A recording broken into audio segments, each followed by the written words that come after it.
on to our weekly feature, Smart Farms. And rabbit keeping is one of the oldest forms of livestock rearing in the country, often done by the youth, but lack of knowledge on how to fully commercialize the venture has seen many suffer losses and even abandon the practice. On tonight's Smart Farm, we show you how one rabbit keeper is using aggregators to keep her rabbit venture profitable. Here's our very own Dennis Otieno.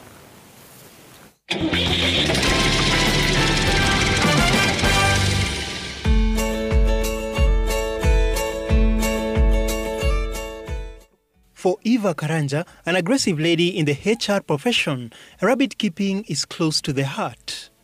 What started out as a pastime activity that grew out of curiosity has now grown into an exciting money-making venture in Nairobi's Syokimau area. It was like 3 years ago, having worked for around 5 years. And so my contract was coming to an end. And so I was looking for something to do. And so this is something my friend had been doing for a while. And so every time we met, she kept on telling me about these rabbits. So I visited her and gained quite a lot of interest. Went ahead to do quite a lot of research, a lot of reading, visited other farmers and government bodies that deal with rabbits.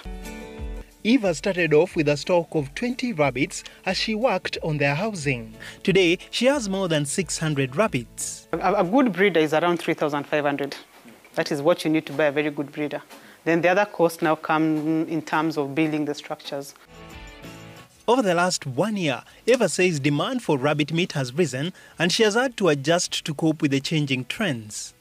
Unlike other farmers who sell their rabbits based on their own stock, Eva has entrusted aggregators to beef up her stock whenever she runs short.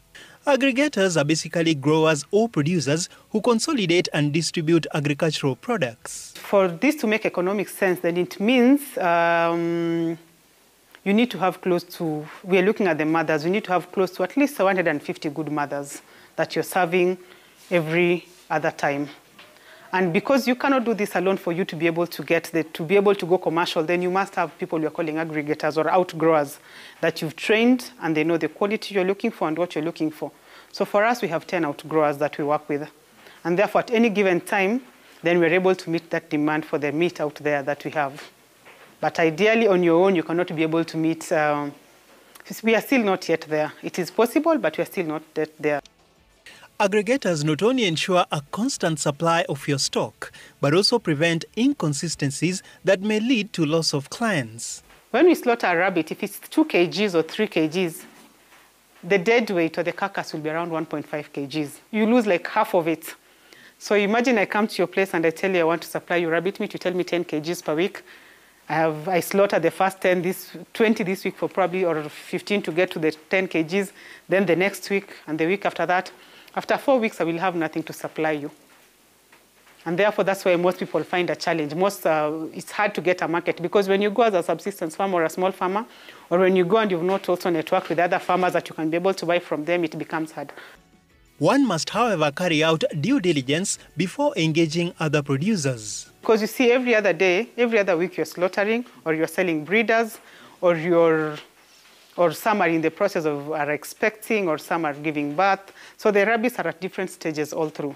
Eva's secret to a successful rabbit venture was simple. She started small, saved, plowed back the profits, and has now invested in expanding the business.